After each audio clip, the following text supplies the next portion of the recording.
Assalamualaikum warahmatullahi wabarakatuh. Waalaikumsalam warahmatullahi wabarakatuh. Bismillahirrahmanirrahim. Wassalatu wassalamu rasulillah wa ala alihi wa sahbihi wa mawalah wa la haula wa la quwata illa billah.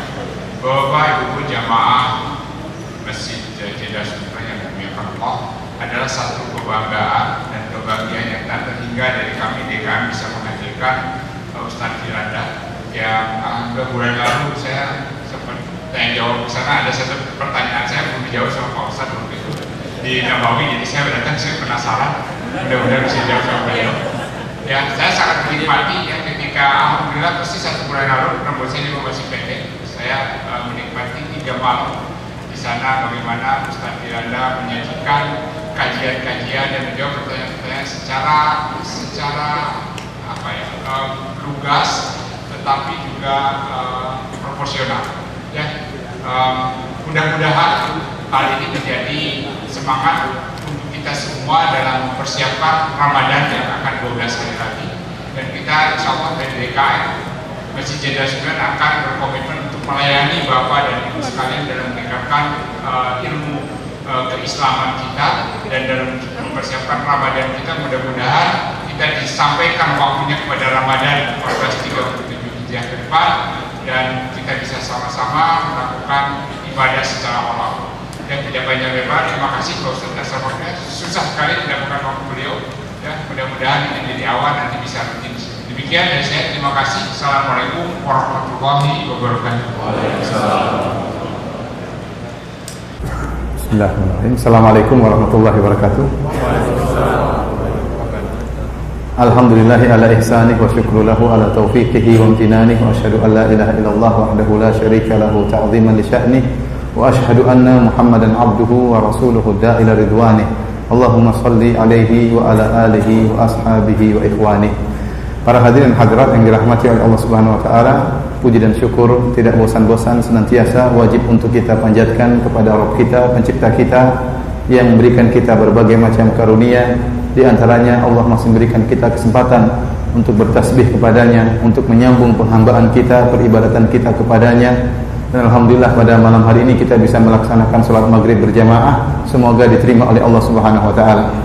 Salawat dan salam tercurahkan selalu kepada junjungan kita Nabi Muhammad sallallahu alaihi wasallam dan kepada keluarganya dan seluruh para sahabat beliau tanpa terkecuali. Pada kesempatan malam hari ini ya, sebelumnya saya mengucapkan jazakumullah khairan kepada panitia, kepada ketua DKM dan juga kepada para hadirin yang menyempatkan diri untuk berkumpul dalam rangka sama-sama mencari karunia Allah Subhanahu wa taala. Pada malam hari ini kita akan bahas tentang fikih Ramadan ya, bagaimana puasa Nabi sallallahu alaihi wasallam ya. Dalam satu hadis dari Jabir bin Abdullah radhiyallahu anhu, beliau berkata, "Anna Nabiy sallallahu alaihi wasallam raqal mimbar." Suatu hari Rasulullah sallallahu alaihi wasallam naik di atas mimbar. Falamma raqad darajatul ula, tatkala Rasulullah sallallahu naik di atas derajat atau tingkatan yang pertama, maka Rasulullah sallallahu berkata amin. Falamma raqa tsaniyata, tatkala Rasulullah sallallahu naik ke derajat yang kedua, Rasulullah sallallahu mengatakan lagi amin. Falamma raqa tsalitsata, tatkala Rasulullah sallallahu naik di derajat yang ketiga, Rasulullah sallallahu juga mengatakan amin. Faqalu, maka para sahabat bertanya, "Ya Rasulullah, sami'naka taqul amin 3 marrat." Wahai Rasulullah, kami mendengar Anda mengucapkan amin sebanyak 3 kali. Ada apa gerangan? Maka Rasulullah SAW berkata, "Falamma raqaitu darajatal ula, ja'ani Jibril." Tatkala saya naik di derajat yang pertama, datang malaikat Jibril, kemudian berkata kepadaku, "Syaqiya 'abdun adraka Ramadan fansalakha falam yughfar lahu." Celaka seorang hamba yang bertemu dengan bulan Ramadan, kemudian bulan Ramadan lewat dan dia tidak diampuni oleh Allah Subhanahu wa taala. Maka aku berkata amin. Kemudian tatkala aku naik pada tangga yang kedua, Jibril alaihissalam berkata lagi, "Ya syaqiya 'abdun adraka walidayhi aw ahadahuma falam yudkhilahul jannah." Celaka seorang hamba yang bertemu dengan kedua orang tuanya atau salah satunya, kemudian dia tidak bisa masuk surga. Maka saya berkata amin. Tatkala saya naik ke tangga yang ketiga, Jibril alaihissalam berkata, "Syaqiya 'abdun dzukirta indahu falam yusalli alaih." Celaka seorang hamba yang disebut namamu dan dia tidak bersalawat kepadamu. Maka aku berkata amin. Para hadirin, hadis ini menjelaskan bahwasanya mendapati Ramadan itu merupakan kesempatan paling besar atau sangat besar agar kita diampuni dosa-dosanya oleh Allah Subhanahu wa taala. Oleh karenanya Rasulullah SAW menggandengkan dengan perkataan Jibril, "Syaqiya abdun," celaka seorang hamba bertemu dengan kedua orang tuanya, dia masih mendapati kedua orang tuanya masih hidup, atau salah satunya kok tidak bisa diampuni oleh Allah, kok tidak bisa masuk surga, ini hamba yang celaka. Kenapa? Karena berbakti kepada kedua orang tua merupakan sarana sangat besar untuk membuka pintu surga. Nah, dia masih bertemu dengan kedua orang tuanya, orang tuanya masih hidup, kok tidak bisa masuk surga? Ya, kemudian atau salah satu orang tuanya masih hidup dan dia tidak bisa masuk surga, hamba ini kebangetan. Kenapa Allah telah bukakan dia kesempatan untuk masuk surga? Tinggal berbakti kepada orang tua masuk surga. Namun dia tidak melakukannya. Sama seperti bulan Ramadan. Allah telah memberikan dia kesempatan untuk bertemu dengan bulan Ramadan. Selama 30 hari kesempatan dia beribadah, namun dia tetap tidak bisa diampuni oleh Allah, maka hamba ini adalah hamba yang kebangetan, hamba yang celaka. Maka dikatakan oleh Jibril, celaka hamba seperti ini, dan aku berkata, amin. Kenapa demikian para hadirin? Karena bulan Ramadan benar-benar ya merupakan bulan ampunan. Rasulullah SAW menyatakan dalam hadis-hadisnya akan hal ini. Kata Rasulullah SAW, "Man shama Ramadhana imanan wa ihtisaban ghufira lahu ma taqaddama min dhanbi." Barang siapa yang berpuasa di bulan Ramadan penuh dengan keimanan dan penuh pengharapan pahala, diampuni dosa-dosa yang telah lalu. Ini yang berpuasa. Bagaimana yang salat malam? Man qama Ramadhana imanan wa ihtisaban ghufira lahu ma taqaddama min dhanbi. Barang siapa yang salat malam, salat tarawih dengan penuh keimanan dan mengharap pahala dari Allah, diampuni dosa-dosa yang telah lalu. Bagaimana yang mendapatkan Lailatul Qadar? Kata Rasulullah SAW, "Man qama Lailatul Qadri imanan wa ihtisaban ghufira lahu ma taqaddama min dhanbi." Barang siapa yang beribadah di malam Lailatul Qadar dengan penuh keimanan dan mengharap pahala, maka Allah akan mengampuni dosa-dosanya yang telah lalu. Oleh karena dalam hadis Rasulullah SAW mengatakan, "Walillahi utaqa'u minan nar wa dzalika kullal lailah." Kata Rasulullah SAW, setiap malam di seluruh bulan Ramadan Allah mencatat hamba-hambanya yang terbebaskan dari neraka jahanam, dan itu berlaku setiap malam. Oleh karenanya hadis yang masyhur yang sering disebutkan oleh para khutbah bahwasanya Ramadan terbagi menjadi 3. 10 malam pertama adalah malam rahmat, 10 malam kedua adalah malam ampunan, 10 malam ketiga adalah pembebasan dari neraka jahanam. Itu adalah hadis yang lemah, bahkan mungkar secara maknanya. Hadis tersebut mungkar. Kenapa? Bertentangan dengan hadis yang sahih yang kata Rasulullah SAW, "Walillahi utaqa'u minan nar wa dzalika kullal lailah." Allah mencatat hamba-hambanya terbebaskan dari neraka jahanam, dan itu berlaku setiap malam. Dan rahmat dan ampunan dan pembebasan dari neraka jahanam ini satu paket. Percuma seorang dirahmati oleh Allah namun tidak diampuni, ya. Seakan-akan kalau 10 malam pertama dapat rahmat namun belum diampuni. 10 malam kedua diampuni namun belum bebas dari neraka jahanam. Yang ketemu 10 malam terakhir yang beruntung, ya baru dapat bebasan dari neraka jahanam. Padahal rahmat, ampunan, pembebasan dari neraka jahanam satu paket. Barang siapa yang dirahmati, dia akan diampuni oleh Allah dan akan dibebaskan dari neraka jahanam. Karenanya hal ini berlaku setiap malam. Maka seorang hamba berusaha berijtihad bersungguh-sungguh setiap malam beribadah kepada Allah. Siapa tahu di salah satu dari 30 malam tersebut dia dicatat oleh Allah termasuk dari hamba-hamba yang terbebaskan dari neraka jahanam, dan semoga kita semua tercatat demikian. Amin ya rabbal alamin. Para hadirin, kemudian bulan Ramadan dikondisikan oleh Allah agar hamba-hamba mudah untuk beribadah. Makanya tadi Nabi mengatakan, ya celaka. Jibril mengatakan celaka orang yang dapat bulan Ramadan tidak bisa diampuni, celaka. Kenapa? Bulan tersebut dikondisikan oleh Allah. Bulan tersebut bulan berkah, pahala dilipat gandakan. Kata Rasulullah SAW, "Atakum Ramadan syahrun mubarak." Telah datang kepada kalian bulan Ramadan dan dia adalah bulan berkah.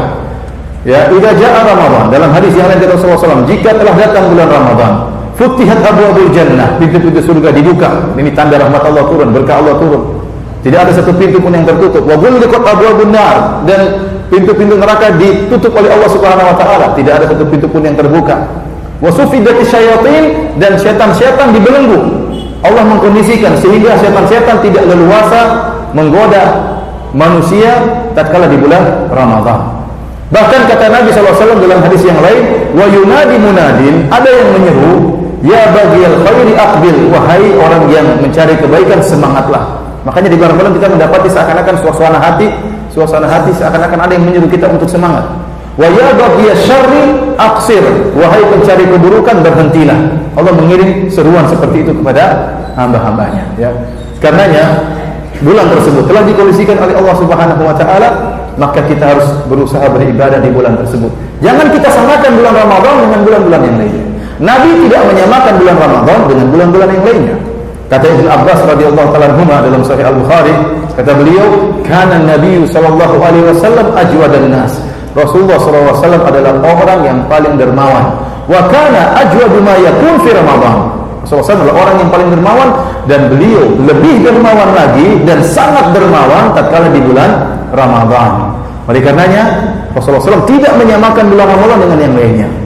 Rasulullah SAW beribadah di bulan-bulan yang lainnya, tetapi tatkala datang bulan Ramadan beliau lebih semangat ibadah. Kenapa? Ini musim kebaikan, pahala dilipat gandakan, bulan ampunan, bulan pembebasan dari neraka jahanam, dan kita tahu betapa banyak dosa-dosa kita ingin diampuni oleh Allah Subhanahu wa taala. Kemudian apalagi sudah masuk 10 terakhir. Kata Aisyah radhiyallahu taala anha, "Kana Nabi sallallahu alaihi wasallam idza dakhala al-ashr shadda mi'zarahu." Rasulullah SAW kalau sudah masuk 10 malam terakhir, beliau kencangkan sarungnya. Artinya beliau tidak menggauli istri-istrinya. Sebagian ulama berkata berarti 20 malam pertama Rasulullah SAW masih menggauli istrinya. Tetapi tatkala sudah 10 malam terakhir, beliau kencangkan sarungnya, tidak menggauli istri-istrinya, beliau beriktikaf wa ahya lailahu, dan beliau menghidupkan malamnya. Kata para ulama, berarti 20 malam pertama Rasulullah SAW masih selingi dengan tidur. 10 malam terakhir Rasulullah SAW begadang. Untuk apa? Untuk beribadah kepada Allah Subhanahu wa taala. Maka kita pun berusaha demikian. Semakin kita menuju kepada puncak bulan Ramadan, semakin menuju pada akhir bulan Ramadan, kita hendaknya semakin beribadah kepada Allah Subhanahu wa taala, apalagi dalam bulan tersebut ada malam Lailatul Qadar. Lailatul Qadar kata Allah Subhanahu wa taala, khairun min alfi syahr, lebih baik daripada 1000 bulan. Allah tidak mengatakan Lailatul Qadar sama dengan 1000 bulan. Allah tidak mengatakan demikian. Tapi Allah mengatakan Lailatul Qadar lebih baik daripada 1000 bulan. Ini sebagai ilustrasi saja ya. Seandainya Lailatul Qadar itu dari terbenam matahari sampai terbit fajar 10 jam, taruhlah 10 jam, maka jika Anda beribadah dalam 10 jam tersebut, seakan-akan Anda beribadah lebih baik daripada 1000 bulan, lebih baik daripada 83 tahun. Artinya apa? Kalau Anda baca Quran 1 jam di malam tersebut, seakan-akan Anda baca Quran 8,3 tahun. Ini atau tidak? Ini sekedar ilustrasi ya, bukan begitu hitungannya, tapi sekedar memudahkan kita untuk semangat. Kalau Anda berzikir istighfar 1 jam dalam malam tersebut, seakan-akan Anda istighfar 8,3 tahun. Tapi hati-hati jangan sampai Anda tidur 5 jam tatkala di malam tersebut. Sama dengan berapa? Enggak ya, enggak. Oleh karena perhatian kepada Subhanahu wa taala, di malam Lailatul Qadar seorang berusaha iktikaf ya, baca Quran, berzikir ya. Jangan sampai iktikafnya di mall kemudian ini repot kalau seperti itu ya.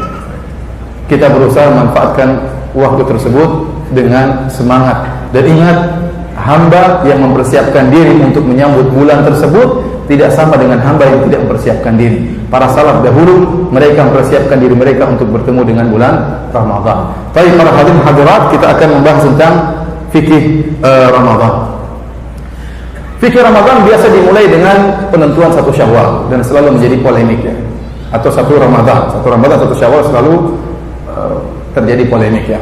Namun alhamdulillah kalau kita perhatikan dalam buku-buku fikih klasik, kita dapati bahwasanya jumhur ulama 4 mazhab, bahkan sebagian ulama mengatakan telah ijma ulama bahwasanya yang menjadi patokan untuk menentukan 1 Ramadan atau 1 Syawal adalah ru'yatul hilal, yaitu terlihatnya hilal, bukan adanya hilal. Berbeda antara terlihatnya hilal dengan adanya hilal. Rasulullah SAW mengatakan sumu li ru'yatihi, berpuasalah kalian karena melihat hilal, wa aftiru li ru'yatihi, dan berbukalah puasa, artinya lebaranlah kalian karena melihat hilal. Ini kata Rasulullah SAW, fa in gumma alaikum fa akmilu iddata Sya'ban 30. Kalau ternyata ada awan yang menghalangi, sempurnakanlah bulan Sya'ban 30 hari. Dalam riwayat yang lain kata Rasulullah SAW, wa in hala bainakum wa bainahu sahar, kalau ada hilal yang sudah muncul tapi dihalangi oleh awan, maka sempurnakanlah Sya'ban berapa hari? 30 hari. Berarti yang jadi patokan bukan adanya hilal, mungkin hilalnya sudah ada tapi tertutup awan, maka Rasulullah SAW suruh menyambung puasa bulan Sya'ban 30 hari. Oleh karena jumhur ulama 4 mazhab menyatakan yang menjadi patokan adalah terlihatnya hilal, bukan adanya hilal. Bagaimana dengan hisab, Ustaz? Hisab adalah ilmu yang bagus ya, ilmu yang mendukung kita untuk mengetahui hilal mungkin terlihat atau tidak terlihat, tetapi bukan penentu. Contohnya seorang tatkala menghitung dengan hisab, dia dapati untuk tahun ini hilal 1 Ramadan akan terlihat 4 derajat di atas cakrawala. Maka ini mungkin terlihat secara dengan menggunakan alat, mungkin terlihat. Tetapi kalau seandainya dia hitung ternyata hilal hanya akan muncul 1 derajat atau di bawah 2 derajat di atas cakrawala setelah matahari terbenam, maka ini tidak mungkin kelihatan secara kasat mata atau menggunakan alat, tidak mungkin terlihat. Maka tidak perlu tidak akan terlihat. Jadi ilmu hisab membantu, namun bukan untuk menentukan. Kalau orang mengikuti metode hisab dengan dalih bahwasanya yang menjadi patokan adalah adanya hilal meskipun tidak kelihatan, maka jika dia menghitung dengan hisab, dia dapati bahwasanya hilal akan terlihat 1 derajat di atas cakrawala setelah matahari terbenam, maka dia akan berpuasa meskipun secara praktek tidak mungkin kelihatan. Kenapa hilal? Bagaimana cara melihat hilal? Ya? Jadi seorang melihat di cakrawala tatkala matahari terbenam. Begitu matahari terbenam, baru hilal akan kelihatan. Nah, kalau hilal itu cuma 1 derajat di atas cakrawala, dia akan mudah tenggelam. Jadi hilal tetap terbenam ke arah barat. Jadi umur dia masih sangat tipis karena 1 derajat di atas cakrawala. Baru sebentar langsung tertutup. Semakin dia jaraknya semakin tinggi dari cakrawala, semakin melebar. Semakin lebar, apalagi sudah 4 derajat, semakin melebar. Dan kalau sudah semakin melebar, dia tenggelamnya juga semakin lama. Jadi semakin mungkin untuk dilihat. Berbeda tatkala dia berada tipis di atas cakrawala, sangat tipis dan mudah tenggelam. Nah, kalau hilal cuma 1 derajat di cakrawala, meskipun dia ada, dia tidak mungkin terlihat. Kenapa? Dia akan kalah dengan cahaya matahari yang masih ada merah. Cahaya matahari begitu tenggelam masih ada merah-merahnya. Tidak mungkin kelihatan hilal tersebut. Oleh karenanya, menurut orang-orang yang berpatokan dengan hisab, kalau hilal secara perhitungan 1 derajat muncul setelah terbenam matahari, mereka akan berpuasa besok. Kita bilang nggak mungkin kelihatan, meskipun nggak mungkin kelihatan, tapi dia sudah ada. Dari mana kamu tahu ada? Karena saya hitung. Begitu. Inilah yang membuat terkadang fikih berbeda. Namun kita katakan pendapat yang kuat wallahu a'lam bishawab adalah pendapat jumhur ulama 4 mazhab, bahwasanya yang menjadi patokan bukan adanya hilal, tapi terlihatnya apa? Hilal. Karena bisa jadi hilal itu sudah ada namun tertutup oleh awan, dan ini yang diajarkan oleh Rasulullah SAW. Baik. Setelah kita tahu besok 1 Ramadan, maka pada malam hari harus berniat. Kata Nabi SAW, "Man lam yubayyitis siyam minal lail fala siyama lahu." Barang siapa yang tidak meniatkan untuk berpuasa besok sejak malam hari, maka tidak ada puasa baginya. Dan ini perbedaan antara puasa wajib dengan puasa sunnah. Kalau puasa sunnah, seorang boleh berniat di siang hari.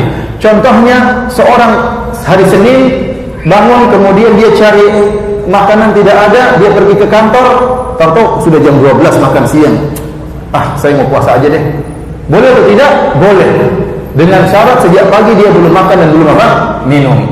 Maka dia berpuasa sejak jam 12 sampai terbenam matahari. Akan tetapi start pahalanya mulai dihitung tatkala semenjak dia niat berpuasa. Karena Nabi berkata, "Innamal a'malu binniyat," amalan tergantung niatnya. Dia baru dihitung pahalanya sejak dia mulai berniat puasa. Dan ini yang dilakukan oleh Nabi SAW. Rasulullah SAW sering datang kepada istrinya. Rasulullah SAW bertanya, di pagi hari Rasulullah SAW lapar, ingin sarapan pagi. Kata Rasulullah SAW, "Hal indakum ta'am?" Adakah makanan? Kata istrinya, tidak ada. Kata Rasulullah SAW, "Idzan fa ana sha'im." Tidak ada makanan? Kalau gitu saya puasa. Coba kalau suami seperti ini semuanya ya. Ada puasa istriku, sayangku, nggak ada. Ya udah saya puasa. Besok lagi ada makanan nggak? Saya puasa. Besoknya lagi, kamu ngapain aja jadi istri? Masa nggak ada sarapan tiap hari? Tapi Nabi SAW tidak ada makanan. Kalau gitu saya puasa. Ini puasa sunnah boleh orang seperti ini. Niatnya di siang hari, meskipun telah terbit fajar, dengan syarat dia belum makan dan belum minum. Tetapi kalau puasa wajib, puasa Ramadan harus berniat sejak malam. Bagaimana? Yang penting terbetik dalam diri kita, besok saya mau puasa, maka sudah sah. Ya, harus perhatikan. Kemudian setelah kita berniat puasa di malam hari, disunnahkan dengan sunnah muakkadah, sunnah yang sangat ditekankan untuk makan sahur. Ya, karena sahur, ya, banyak datang riwayat hadis-hadis menunjukkan perintah. Ya, akan tapi para ulama mengatakan hukumnya tidak sampai wajib, karena para ulama ijma sahur hukumnya tidak wajib. Ya, meskipun dalil-dalil seakan-akan menunjukkan wajib, namun para ulama telah ijma hukumnya hanya sekedar sunnah muakkadah, itu sunnah yang sangat ditekankan. Kata Nabi SAW, "Al-faslu baina siyamina wa siyami ahlil kitab akalatus sahur." Pembeda antara puasa kita dengan puasa ahlul kitab adalah makan sahur. Puasa Ahlul kitab dahulu, Yahudi dan Nasrani, mereka juga berpuasa. Makanya Allah mengatakan, kutiba alaikumus syiyamu kama kutiba alal ladzina min qablikum la'allakum tattaqun. Diwajibkan bagi kalian berpuasa sebagaimana telah diwajibkan atas orang-orang sebelum kalian. Namun orang-orang terdahulu mereka tidak sahur tatkala berpuasa. Maka Nabi menyuruh kita untuk menyelisihi mereka. Al-faslu baina siyamina, pembeda antara puasa kita dengan puasa ahlul kitab adalah makan sahur. Kemudian Rasulullah SAW berkata dalam hadisnya, tasahharu fa inna fis sahuri barakah. Bersahurlah kalian karena sungguh dalam sahur itu ada keberkahan. Apa maksud para ulama menjelaskan tentang dalam sahur itu ada keberkahan? Keberkahan maksudnya kalau orang makan sahur, besok dia dimudahkan oleh Allah untuk berpuasa. Dia akan semangat untuk baca Quran. Dia mengadakan menjalankan aktivitas duniawinya, dia bekerja, namun ada waktu untuk baca Quran, ada waktu untuk berzikir kepada Allah Subhanahu wa taala.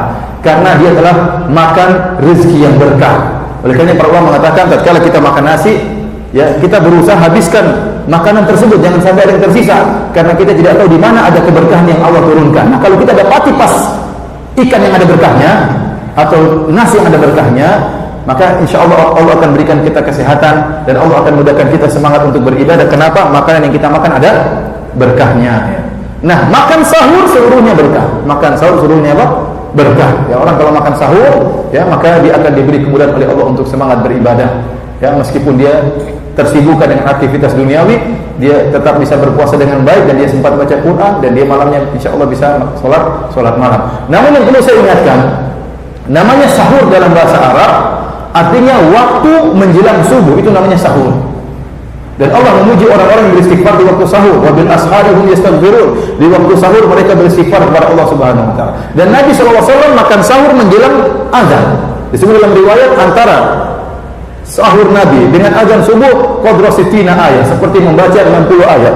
Kalau kita baca 60 ayat dengan bacaan yang sedang, kira-kira seberapa jam atau setengah jam maksimal.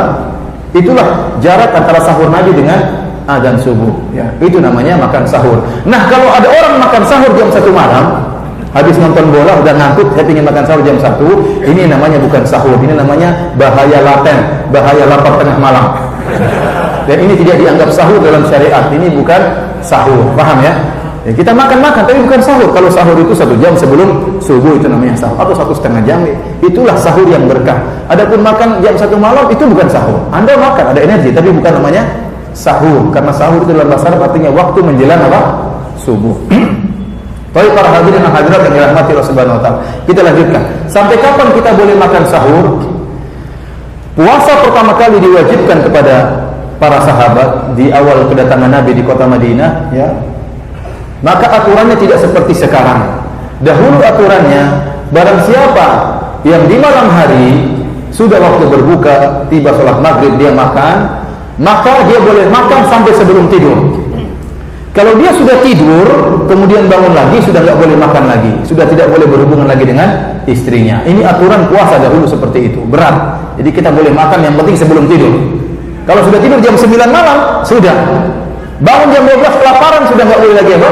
Sahur. Ini aturan pertama. Mau berhubungan dengan istri sudah nggak boleh lagi. Boleh berhubungan sebelum apa? Sebelum tidur. Ini aturan awal kali puasa. Maka disebutkan ada seorang sahabat namanya Qais bin Sirmah al-Ansari radhiyallahu anhu. Qais bin Sirmah al-Ansari adalah seorang yang dia pekerja keras. Ini menunjukkan para sahabat meskipun puasa mereka beraktivitas. Mereka punya kewajiban untuk menafkahi anak istri, maka mereka bekerja. Maka dia bekerja di siang hari. Dan dia kelelahan. Ini di bulan Ramadan. Kemudian dia pulang bertemu dengan istrinya tatkala waktu berbuka. Dia tanya sama istrinya, hal indaki ta'am, ada makanan enggak untuk berbuka? Istrinya mengatakan tidak ada. Subhanallah. Dia zaman dahulu ya. Mau buka puasa enggak ada? Enggak ada makanan ya. Ya kalau kita suruh ke Masjid Jenderal Sudirman, suruh takjilan ada di situ. Tapi dahulu enggak ada. Mau takjilan di mana ya? Di Masjid Nabawi juga mungkin enggak ada makanan. Jadi tidak ada. Kata istrinya, kau tunggu, saya cari makanan. Sa'antalik, saya akan cari makanan. Tunggu suamiku. Istrinya pun cari makanan. Suaminya sudah lelah. Dia sudah ngantuk, fagalabathu ainahu. Saking lelahnya dari kerja, dia pun ketiduran. Padahal aturannya kalau sudah tidur nggak boleh makan. Ini repot. Akhirnya istrinya datang bawa makanan. Melihat suaminya sudah tidur, dia mengatakan, khaibatanlah, rugi kamu ya. Soalnya rugi, nggak bisa makan. Akhirnya dia pun rugi juga, nggak bisa berhubungan. Artinya rugi. Akhirnya Aturan dia nggak boleh makan lagi. Akhirnya dia lanjut subuh, besoknya dia kerja lagi, puasa Ramadan, kondisi kerja, di siang hari dia pun pingsan. Akhirnya sampailah hal ini kepada Nabi SAW bahwasanya Qais bin Sirma al-Ansari pingsan. Maka turunlah firman Allah Subhanahu wa taala, "Uhilla lakum lailatas siyami rafathu ila nisaikum." Maka dihalalkan bagi kalian di malam hari untuk bergaul dengan istri-istri kalian. Hunna libasul lakum wa antum libasul lahun. Para wanita adalah pakaian bagi kalian dan kalian adalah pakaian bagi para wanita. Kemudian juga turun firman Allah Subhanahu wa taala, "Fal'ana bashiruhunna wa batabu ma kataballahu lakum." Maka di malam hari silakan gauli istri-istri kalian, berhubunganlah kalian dengan istri-istri kalian dan carilah karunia dari Allah Subhanahu wa taala. Wa kulu washrabu, makanlah kalian dan minumlah kalian hatta yatabayyana lakum al-khaytul abyad min al-khaytil aswad min al-fajr, sampai jelas benang putih dari benang hitam dari fajar, artinya sampai terbit fajar. Maka sejak itu cara berpuasa berubah. Meskipun sudah tidur masih boleh sahur, masih boleh berhubungan dengan istri sampai kapan? Sampai azan subuh. Makanya kita katakan alhamdulillah Qais bin Sirma al-Ansari pingsan. Iya, kalau dia tidak pingsan, kita yang pingsan. Alhamdulillah dia apa? Dia pingsan. Kita bilang semoga Allah balas kebaikannya karena pingsan. Sebab dia turun apa? Wahyu. Oleh karenanya sejak saat itu berubah aturan berpuasa. Maka seorang boleh makan dan boleh minum, boleh berhubungan sampai kapan? Sampai terbit fajar. Dari sini para hadirin, apakah seorang boleh makan dan minum 5 menit sebelum azan? Masih boleh.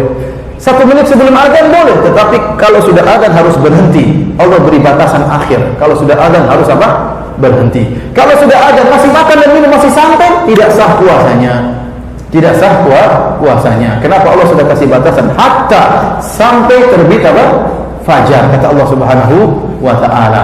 Oleh karenanya Al-Hafidz Ibnu Hajar rahimahullahu taala dalam kitabnya Fathul Bari, beliau menjelaskan ada bid'ah yang terjadi di zaman beliau, yaitu orang-orang berhenti makan jauh sebelum terbit fajar. Maksud mereka baik untuk hati-hati, tetapi waktunya terlalu panjang. Padahal masih ada waktu untuk makan dan minum. Dan ini memberi kesulitan bagi masyarakat. Mungkin ada yang bangun terlambat, sementara sudah tidak boleh makan 10 menit, itu lumayan ya. Bisa makan 2 piring 10 menit. Terus tidak boleh makan ya. Akhirnya apa? Ada yang menentukan waktu imsak 10 menit sebelum azan. Karena saking ketakutannya dia imsak sendiri 10 menit lagi sebelum imsak. Dan ini kejadian. Saya dulu waktu di kampung seperti itu. Sebentar lagi imsak. Jadi saya berhenti lagi sebelum apa? Sebelum imsak. Jadi akhirnya harusnya 10 menit imsak bisa jadi 12-15 menit. Nah, 15 menit waktu efektif lumayan. Seorang masih bisa makan, masih. Terkadang orang sahur mungkin jam 4, tapi menjelang azan dia kehausan, dia masih bisa minum lagi. Terkadang orang 15 menit sebelum subuh timbul syahwatnya, dia ingin menggauli istrinya, masih boleh atau tidak? Masih boleh, 15 menit lumayan ya. Likanya para hadirin yang Allah Subhanahu wa taala. Nah, seorang boleh makan dan boleh minum sampai menjelang azan. Tapi kalau sudah azan maka harus berhenti. Oleh karenanya kalau kita mendengar pengumuman di masyarakat imsak, biasanya 10 menit sebelum azan, itu bukan berarti tidak boleh, tapi hati-hati, dan itu maksudnya baik. Berarti tinggal 10 menit lagi akan azan. Maka yang ingin minum, yang masih haus silakan minum, namun bukan berarti tidak boleh makan lagi dan minum lagi, tapi berhati-hati, 10 menit lagi akan adanya azan. Dan tidak mengapa mereka mengingatkan ya. Namun bukan itu poin terakhir, tidak boleh makan dan minum lagi. Tapi para hadirin yang Allah Subhanahu wa taala, jika sudah dikumandangkan azan, boleh makan atau tidak minum. Kalau sengaja tidak boleh, kata Allah, puasanya batal. Beda dengan orang yang punya uzur.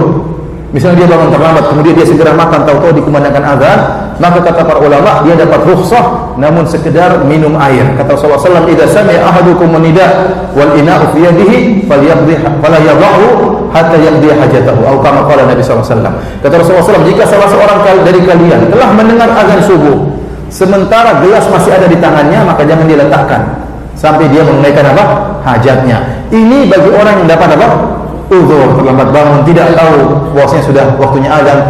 Tapi kalau orang sengaja, dia sudah bangun sebelumnya dan dia makan, dia sudah tahu sebentar lagi azan dan sudah azan, dia sengaja makan dan minum, maka tidak sah puasanya. Karena dia telah makan dan minum di waktu yang terlarang. Oleh karenanya jika ada orang mendapat uzur, bangun terlambat, lantas kemudian dikumandangkan azan, maka hendaknya dia selesaikan sahurnya dengan minum seteguk apa? Air. Kenapa? Karena ada sebagian orang yang salah paham tentang hadis ini. Karena hadis ini rukhsah, bukan azimah. Ini berbicara dalam masalah usul fikih ya. Ya, ini rukhsah itu keringanan, bukan azimah, bukan hukum asal. Jangan sampai dipahami hukum asal boleh makan dan minum setelah azan. Hukum asalnya tidak boleh, haram. Maka ada rukhsah sesuai dengan keringanan, bukan berlapang-lapang dalam rukhsah tersebut. Ada orang sudah dikumandangkan azan dia masih santai. Dia lagi makan, istrinya bilang, mas sudah azan. Oh, santai aja. Itu ambil kerupuk ambil itu kemudian terasi keluarin, santai aja. Tambah lagi, ini tidak boleh seperti ini. Berarti dia menjadikan hukum asal bahwasanya azan itu bukan membatas apa? Sahur. Tidak boleh. Dan ini hukumnya batal puasa seperti itu. Maka kalau kita sudah terlambat bangun, selesai. Kita ambil rukhsah yang diberikan oleh Nabi Shallallahu Alaihi Wasallam. Jangan berlapang-lapang dalam hal ini. Tapi para hadirin yang dirahmati Allah Subhanahu wa taala, dari sini maka penting bagi seorang muadzin untuk amanah. Muadzin itu al-mu'taman, dia diberikan amanah agar dia mengumandangkan azan tepat pada waktunya. Karena orang-orang sedang menanti azan dia. Ya, jangan sampai dia mengumandangkan azan terlambat atau dia mengumandangkan azan terlalu cepat. Ya, saking semangatnya 5 menit sebelum azan dia sudah azan terlebih dahulu. Ini jangan, dia akan menghalangi banyak orang dari makan ya. Maka dia berusaha mengumandangkan azan pada waktunya. Karena ada orang yang tidak amanah. Saya pernah cerita oleh sebagian orang. Ada sebagian ikhwan, sebagian teman yang dia iktikaf di pondok. Terus lagi sahur makan, ustadznya juga lagi makan. Kemudian berkumandang azan di sekitar kampung. Allahu Akbar, Allahu Akbar. Maka dia bilang, Ustaz saya azan ya. Kata Ustaz, jangan dulu, saya masih makan. Jadi kata Ustaz, jangan dulu. Baru makan. Jadi seakan-akan makan dan minum sekalian sampai Ustaz gelegean ya. Enggak benar seperti itu. Jadi tidak boleh main-main dalam hal ini. Ya. Seorang muadzin itu diberi amanah. Tidak boleh dia sama seperti tatkala buka puasa. Kalau sudah waktu buka puasa, jangan dia makan dulu sendiri. Tunggu sebentar, makan dulu. Dia ada kasihan orang terlambat. Dia minum terus azan, jangan lama-lama. Ini makan dulu 5 menit baru Allahu Akbar, Allahu Akbar. Biar azannya biar mantap. Dia tapi orang kelaparan kasihan. Dia harus amanah. Baik para hadirin dan hadirat yang dirahmati oleh Allah Subhanahu wa taala. Nah, sebagaimana seorang boleh makan dan minum sampai 1 detik sebelum azan, demikian juga boleh berhubungan dengan istri sampai 1 detik sebelum azan ya. Karena hukumnya bergandengan. Kata Allah, "Fal'ana bashiruhunna wa batagu ma kataballahu lakum wa kulu washrabu." Malam hari silakan bergaul dengan istri, silakan makan dan silakan minum sampai terbit fajar. Tetapi harus selesai sebelum terbit fajar. Ya, tidak boleh berlanjut. Barang siapa yang sengaja melanjutkan hubungan dengan istrinya, maka puasanya batal, tidak sah. Para hadirin dan hadirat yang dirahmati oleh Allah Subhanahu wa taala, setelah kita bersahur, kemudian kata Allah Subhanahu wa taala, "Tsumma atimus siyama ila lail." Kemudian lanjutkanlah puasa kalian sampai terbenam matahari, sampai tiba malam hari.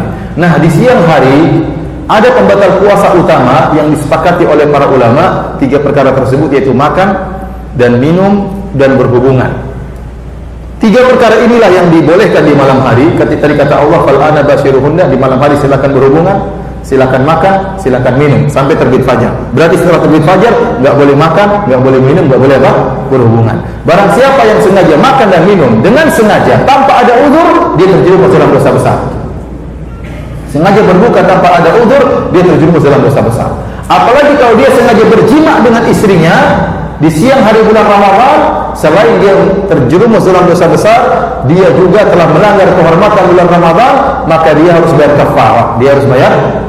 Sampai sebagian ulama berpendapat, ini pendapat sebagian ulama, barang siapa yang sengaja berbuka tanpa uzur, tidak ada manfaat qada bagi dia. Meskipun dia qada tidak bermanfaat, dia hanya harus bertobat. Karena qada itu hanya berlaku bagi orang yang berbuka karena uzur. Ini pendapat sebagian ulama, tapi jumhur ulama mengatakan tetap harus qada. Maksud saya ingin menjelaskan bagaimana sebagian ulama keras dalam masalah ini. Kamu kalau sudah sengaja berbuka tanpa uzur, percuma kamu qada, enggak ada manfaatnya. Namun jumhur ulama, kalau saya katakan jumhur maksudnya mayoritas ulama berpendapat tetap harus mengqada. Wallahu a'lam bishawab. Intinya barang siapa yang makan dan minum dengan sengaja terjerumus dalam dosa besar. Apalagi yang sengaja berhubungan dengan istrinya di siang hari bulan Ramadan, maka dia terjerumus dalam dosa besar dan harus bayar kafarah. Ada seorang sahabat, dia melanggar, dia berhubungan dengan istrinya siang hari bolong. Maka dia datang kepada Nabi SAW. Dia berkata, "Ya Rasulullah, halaktu. Ya Rasulullah, saya telah binasa." Kata Rasulullah SAW, "Mama ahlak. Apa yang buat kau binasa?" Kata dia, "Waqa'tu fi imra'ati fi nahari Ramadan." saya berhubungan dengan istri saya di siang hari bulan Ramadan. Kata Rasulullah SAW, "Fahal tastati'u an tu'tika raqabah?" Apakah kau mampu untuk membayar kafarah dengan membebaskan seorang budak? Kata dia, "La, saya tidak mampu." Sahabat ini miskin, dia tidak punya budak. Ya. Maka Rasulullah SAW beranjak pada kafarah yang kedua, yang pilihan kedua, karena yang pertama tidak mampu, berpindah kepada yang kedua. Kata Nabi SAW, "Fahal tastati'u an tasuma syahraini mutatabi'ain?" Apakah kau mampu untuk berpuasa 2 bulan berturut-turut? Syahraini mutatabi'ain artinya apa? 2 bulan berturut-turut, ya. Saya selalu sampaikan, dulu guru saya waktu di Madinah pernah berkata, saya pernah ke Indonesia waktu mengadakan daurah, saya lihat nama-nama absen orang-orang Indonesia ada yang namanya Syahraini mutatabi'ain. Ini benar kenyataan. Saya juga baru tahu ternyata guru saya kata di Indonesia ada orang namanya siapa? Syahraini mutatabi'ain. Artinya apa? 2 bulan berturut-turut. Apa maksudnya saya juga nggak tahu. Maka kata Rasulullah SAW, apakah kau mampu untuk puasa 2 bulan berturut-turut? Kata dia, "La, saya tidak mampu." Ya, 1 bulan saja dia tidak mampu, sehingga dia terjerumus mau berhubungan istrinya siang hari bolong.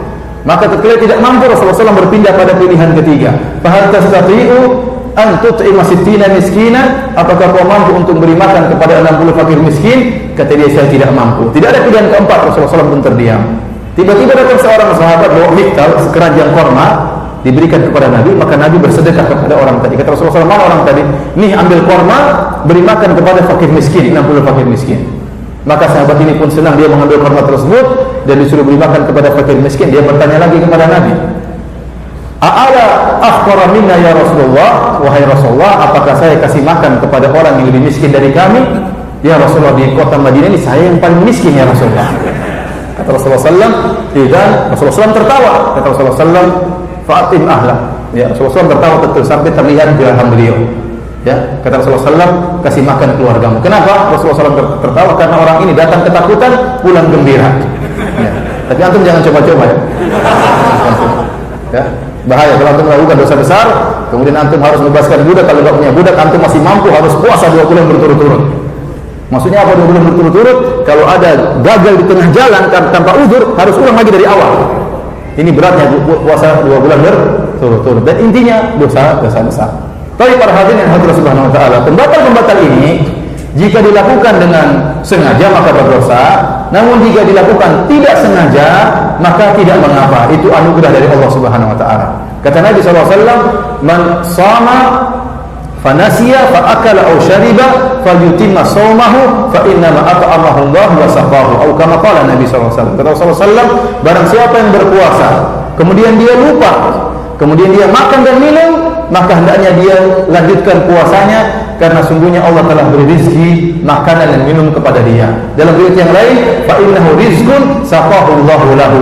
Itu rizki anugerah yang Allah berikan kepada dia. Maka sungguh seorang sangat beruntung tatkala dia kelaparan, kemudian dia lupa sedang berpuasa, lantas dia makan, kemudian dia tambah, kemudian dia makan, kemudian dia minum, kemudian dia kenyang, saya lagi puasa. Maka puasanya sah.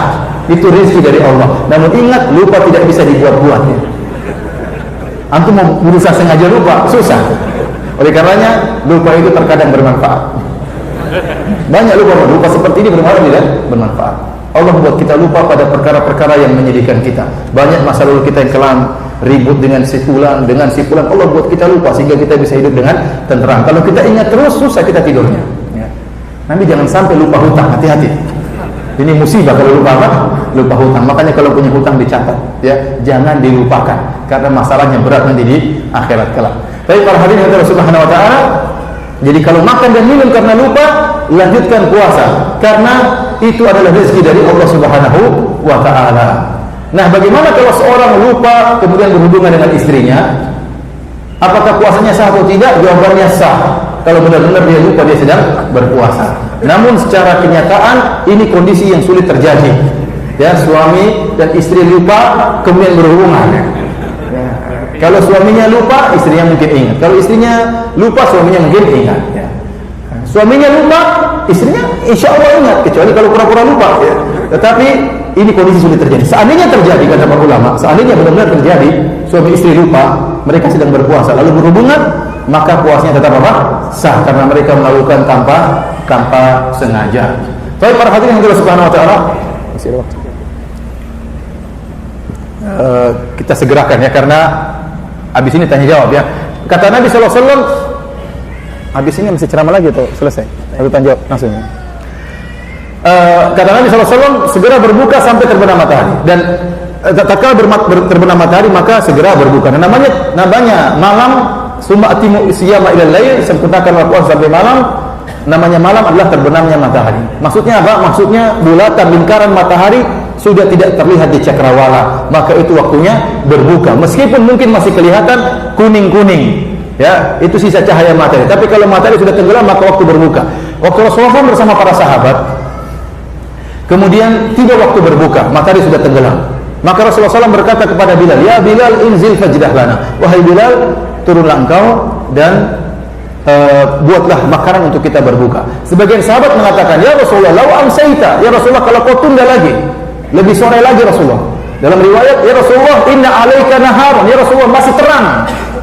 Kenapa? Matahari baru saja apa? Tenggelam. Sebagian sahabat mengatakan, kalau salah seorang dari kami berdiri di atas onta, mataharinya masih kelihatan. Artinya Rasulullah SAW begitu cepat, begitu matahari terbenam, langsung Rasulullah SAW berbuka. Kemudian Rasulullah SAW berkata, "Idza akbarul lailu min hahuna." Kalau malam telah datang dari arah sisi ini, dari sisi timur muncul malam. Wa adbaran nahara min hahuna, dan siang telah pergi ke arah barat. Wa gharabatis syams, dan matahari telah terbenam. Wa faqad aftara as-shaim, maka orang yang berpuasa telah berbuka. Oleh karenanya disunnahkan bagi kita untuk menyegerakan berbuka. Kata Nabi SAW, "La yazalun nasu bi khairin ma'ajjalul fitr." Senantiasa manusia dalam kebaikan jika mereka menyegerakan berbuka. Maka tidak perlu kita menunda-nunda buka puasa kita, sebagaimana orang-orang Syiah yang mereka tidak berbuka kecuali setelah kelihatan bintang-bintang. Ini menyelisih sunnah Nabi SAW. Rasulullah SAW mengatakan, senantiasa umatku berada di atas kebaikan jika mereka menyegerakan berbuka. Dan alhamdulillah secara umum kaum muslimin Indonesia ada tradisi namanya ta'jilan. Apa namanya? Ta'jilan. Dan ta'jil itu dalam bahasa Arab artinya menyegerakan apa? Berbuka. Ingat pakai huruf ain ya. Ta'jil, jangan pakai hamzah. Ta'jil. Kalau pakai ain artinya menyegerakan, kalau pakai hamzah ta'jil artinya mengakhirkan ya. Mengakhirkan berbuka. Ini tidak benar. Yang benar adalah ta'jil. Maka seorang begitu terbenam matahari maka segera berbuka. Para hadirin Allah Subhanahu wa taala, tidak boleh kita berbuka kecuali kalau sudah ada keyakinan bahwasanya matahari telah terbenam. Karena hukum asal dalam kaidah usul fikih atau dalam kaidah fikih, al-aslu baqa'u makana ala makan. Asalnya tetapnya sesuatu pada asalnya sampai ada perubahan. Artinya apa? Kita di siang hari, hukum asal siang hari menetap. Kita asalnya masih siang sampai ada dalil yang menunjukkan siang telah pergi, yaitu dengan terbenamnya matahari. Dan kita di dalam kondisi siang, dalam kondisi yakin, maka tidak boleh kita berbuka dengan keraguan. Sudah buka belum ya? Sudah maghrib atau belum ya? Tidak boleh kita seperti itu. Kita harus yakin sudah maghrib. Dan keyakinan itu bisa muncul dengan beberapa cara. Contohnya seperti kita mendengar azan. Mendengar azan, dan asalnya bahwasanya muadzin itu terpercaya. Kita dengar azan maka kita berbuka. Atau misalnya kita yakin dengan jam kita jamnya tepat, dan kita punya jadwal berbuka puasa sesuai dengan tempat kita berada. Kita sekarang di Bogor, ini jadwal berbuka menurut di tempat Bogor, dan jam saya sudah tepat waktunya berbuka. Maka telah timbul keyakinan kita boleh berbuka. Atau kita melihat matahari secara langsung. Misalnya kita sedang berada di tepi pantai, kemudian kita menunggu sunset. Kemudian tiba-tiba kita lihat matahari terbenam, maka kita boleh makan dan minum meskipun orang belum mengumandangkan apa? Azan. Jangan kita bilang, jangan dulu, siapa tahu matahari naik lagi. Nggak ada naik lagi. Sekali itu apa? Tenggelam. Waktunya sudah habis ya, masih panjang tapi qadarullah ya. Sampai sini saja. Mungkin kita dengar azan terlebih dahulu. Setelah itu mungkin ada tanya jawab. Wallahu a'lam bishawab.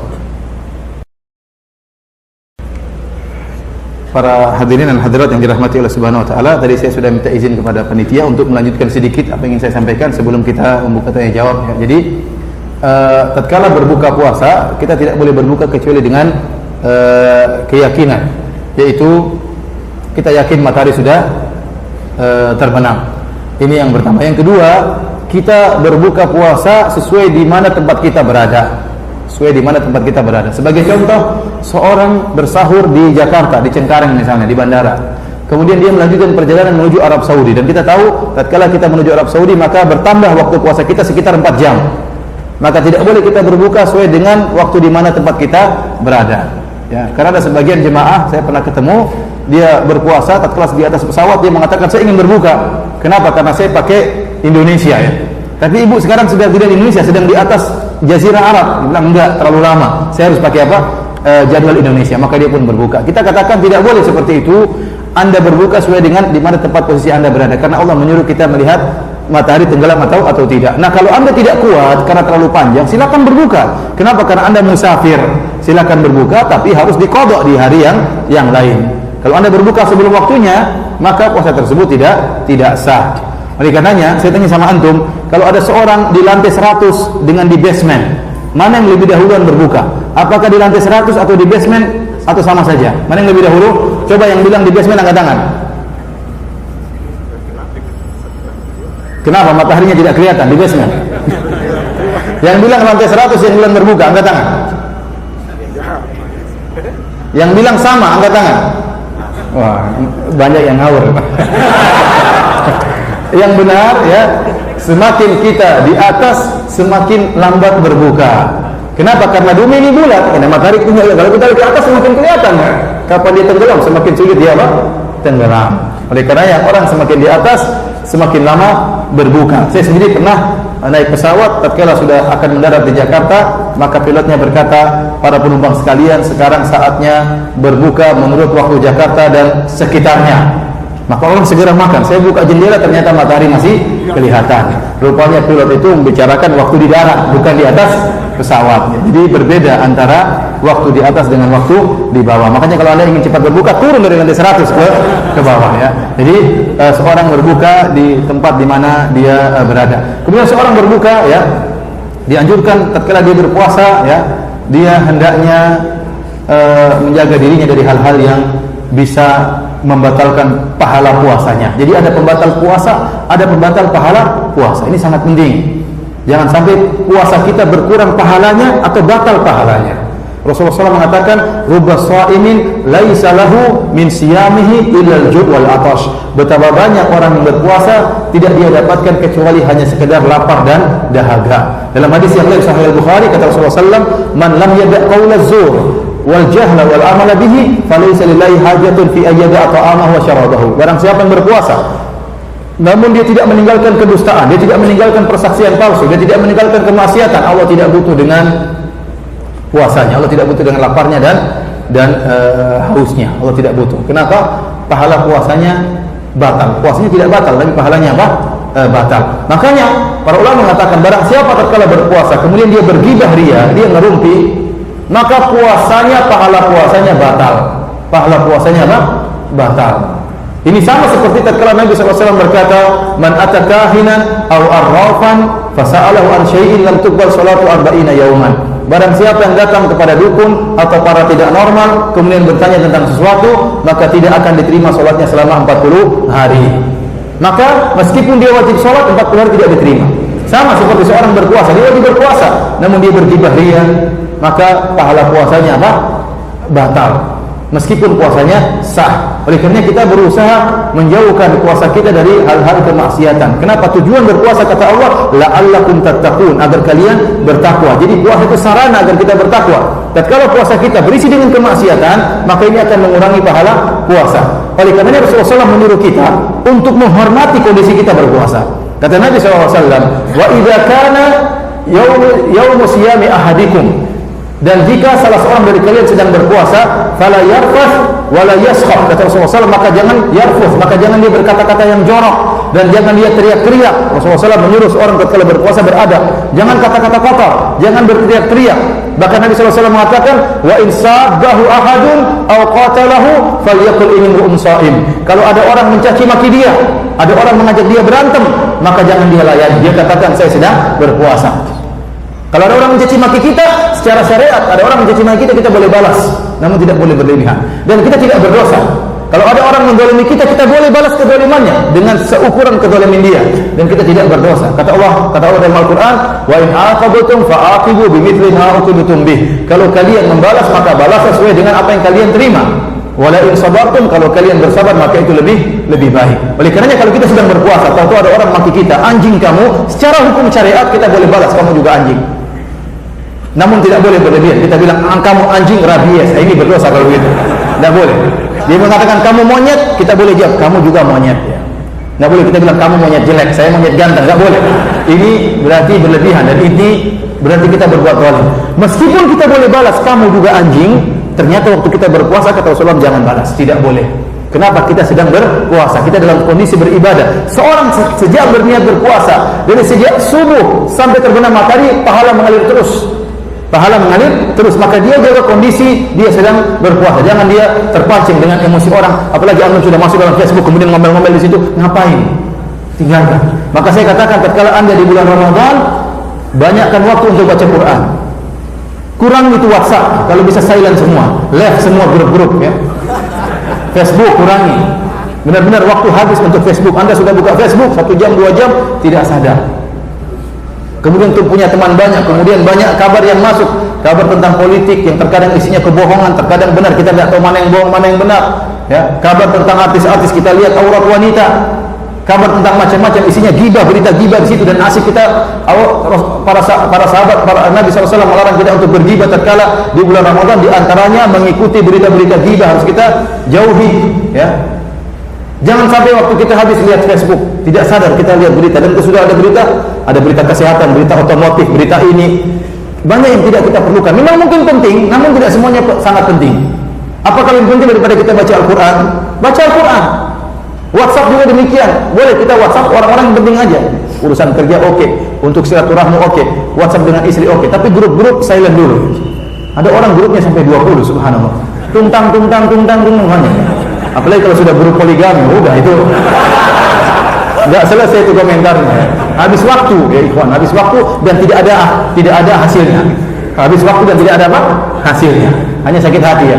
Oleh karenanya perhatian Allah Subhanahu wa taala, hindari grup-grup tatkala bulan Ramadan, sisihkan waktu baca Quran.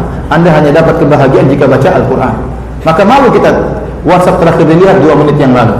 Al-Quran terakhir dilihat sebulan yang lalu. Repot. Jangan sampai demikian. Maka isi hari-hari kita dengan banyak beribadah agar puasa kita berkualitas ya. Demikian saja para hadirin apa yang bisa saya sampaikan, dan selanjutnya kita akan menyampaikan pertanyaan-pertanyaan yang sudah terkumpulkan. Yang bisa saya jawab saya akan jawab ya. Kalau tidak bisa maka silakan bertanya kepada ustadz yang lain. Allah ta'ala bisawab ya. Pertanyaan, bagaimana kalau kita berbuka dan ternyata mendengar azan yang salah? Misalnya dengar azan iklan di TV.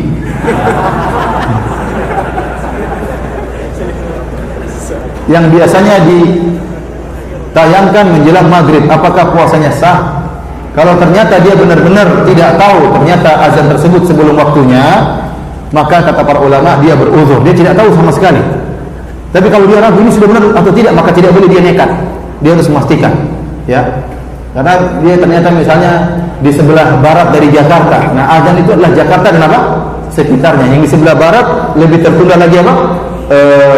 Lebih barat Jakarta, maka lebih lama azannya belum. Maka jangan dia berpatokan kepada kepada televisi, ya. Tapi kalau dia benar-benar tidak tahu, kemudian dia berbuka, ternyata salah, kata para ulama tidak mengapa. Tidak mengapa karena dia sudah melaksanakan dzannul ghalib. Dia menyangka itu adalah azan yang benar, ternyata apa? Keliru. Maka hukumnya seperti orang yang lupa. Wallahu a'lam bishawab. Pak Ustadz, jika misalnya azan subuh jam 4.35, lalu ada masjid dekat rumah yang selalu azan 5 menit sebelumnya, apa kita boleh meneruskan sahur sampai jam 4.35? Ya iya, kalau anda yakin berarti itu muazzinnya keliru. Ya, buktinya apa? Muazzin yang lain mereka azan 5 menit setelah muazzin ini. Ini muazzin terlalu semangat ya. Dan tidak usah ikut dia. Kenapa? Kita tahu dia sering azan 5 menit sebelumnya. Coba anda datang kepada dia, jangan-jangan jamnya salah. Maka anda berikan dia jam yang baru, nih ada jam yang baru, tolong pakai. Mungkin jamnya keliru ya. Oleh karena kasihan, mungkin dia miskin tidak punya jam. Berikan jam baru supaya dia melihat waktu azan dengan waktu yang tepat ya. Bagaimana baiknya mengqadha puasa bagi wanita hamil dan menyusui? Ya. bertemu dengan 2 Ramadan namun belum sempat bayar hutang puasa. Jadi untuk wanita hamil dan menyusui ada khilaf kuat di kalangan para ulama, ya. Khilaf kuat di kalangan para ulama. Jumhur ulama berpendapat wanita hamil dan menyusui tetap harus mengqadha. Karena hamil dan menyusui adalah bentuk uzur yang bisa hilang, dan seluruh uzur yang bisa hilang maka dibayar dengan qadha. Contohnya sakit bisa sembuh, maka dibayar dengan qadha. Contohnya safar, maka bisa mukim, maka dibayar dengan apa? Qadha. Tetapi yang dibayar dengan fidyah adalah uzur yang tidak bisa hilang. Contohnya sudah tua, maka nggak mungkin muda lagi, ya. Sudah tua tidak bisa puasa, maka dengan apa? Fidyah. Contohnya orang sakit yang menurut dokter tidak bakalan sembuh, harus terus ganti cuci darah dan lainnya, maka ini uzur yang menurut dokter tidak bisa hilang, maka dengan bayar fidyah. Selama uzur itu mungkin hilang, maka sebaiknya diqadha. Nah, untuk masalah hamil dan menyusui, itu uzur yang bisa hilang atau terus menerus? Uzur yang bisa hilang. Tidak orang hamil-hamil terus, tidak, ya. Tidak menyusui terus, tapi uzur yang bisa hilang. Dari sini yang lebih hati-hati, seorang tatkala wanita hamil dan menyusui tetap dia mengqadha. Kecuali kalau dia tidak mampu, ya, karena terlalu banyak utangnya, terlalu berat, maka boleh kita mengamalkan pendapat yang lain, pendapat fatwa dari Ibnu Abbas dan Ibnu Umar bahwasanya wanita hamil dan menyusui dengan apa? Bayar fidyah. Maka saya sering sampaikan kalau ada wanita hamil dan menyusui tidak bisa mengqadha, maka kalau dia sudah berusaha mengqadha, ada sebagian yang tidak dia mampu, maka dia bayar fidyah sisanya. Namun kalau mampu mengqadha, lebih baik dia mau mengqadha agar dia keluar dari masalah khilafiyah. Karena memang ada sebagian suami yang produktif, ya. Tahun ini suaminya istrinya hamil, tahun depan istrinya menyusui, tahun depannya lagi hamil lagi, tahun depannya lagi apa? Menyusui, tahun depannya lagi hamil, tahun depannya lagi menyusui. 6 tahun istrinya tidak bisa bayar apa? Kapan qadhanya? Kemudian tahun ke-7 hamil lagi, tahun ke-8 apa? Menyusui. Dan ini terjadi, ada sebagian orang, sebentar lagi orang kampung terlebih dahulu. Ya, saya tahu keluarga jarak antara kakak adik 2 tahun, terkadang cuma 1 tahun jaraknya. Kakaknya sama adiknya tidak 1 tahun, berarti apa? Produktif, ya. Begitu hamil selesai masih menyusui, hamil lagi. Dan itu berat, ya. Katanya fatwa dari Ibnu Abbas dan Ibnu Umar fatwa yang baik. Kalau memang seorang wanita tidak mampu untuk mengqadha, maka tidak mengapa dia bayar fidyah. Bagaimana cara bayar fidyah? Cara bayar fidyah bisa dengan memberikan bahan mentah. Satu orang satu hari bayarnya adalah 1,5 kilogram beras, yaitu setengah sok. Kita berikan kepada orang miskin, atau dengan memberi makanan.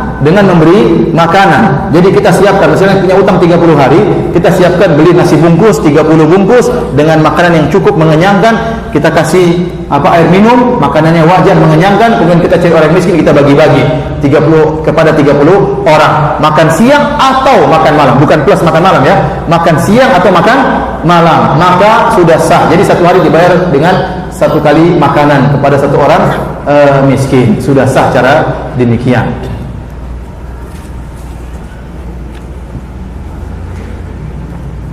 Bagaimana hukumnya puasa Ramadan bagi wanita yang sedang hamil dan menyusui? Seorang tatkala hamil menyusui, meskipun dia kuat untuk berpuasa, namun dia harus pikirkan janin. Kalau janinnya tidak kuat, janinnya asupan gizinya kurang, maka hendaknya dia berbuka. Apalagi dia datang ke dokter, kemudian dokter yang amanah mengatakan ibu tidak kuat, ibu hendaknya apa? Berbuka. Kalau ibu berpuasa, kasihan anak ibu yang sedang ibu susui, kasihan anak ibu yang ada dalam janin. Maka tatkala itu kita berbuka. Islam bukan agama yang menyulitkan. Ini mudah, maka silakan berbuka. Nanti kita ganti di hari yang lain. Kalau tidak mampu, maka dengan bayar apa? Fidyah.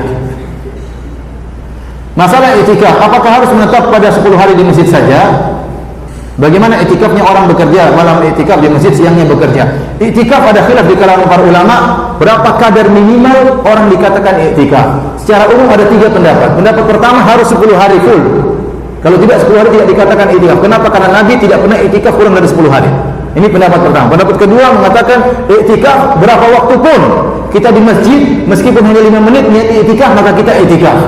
Ini pendapat. Pendapat yang tengah, yang ini yang saya pilih, iktikaf itu sehari atau semalam. Dalilnya apa? Umar bin Khattab pernah berkata kepada Nabi Rasulullah, saya pernah bernazar di zaman jahiliyah untuk iktikaf semalam di Masjidil Haram. Kata Rasulullah SAW, lakukan iktikafmu.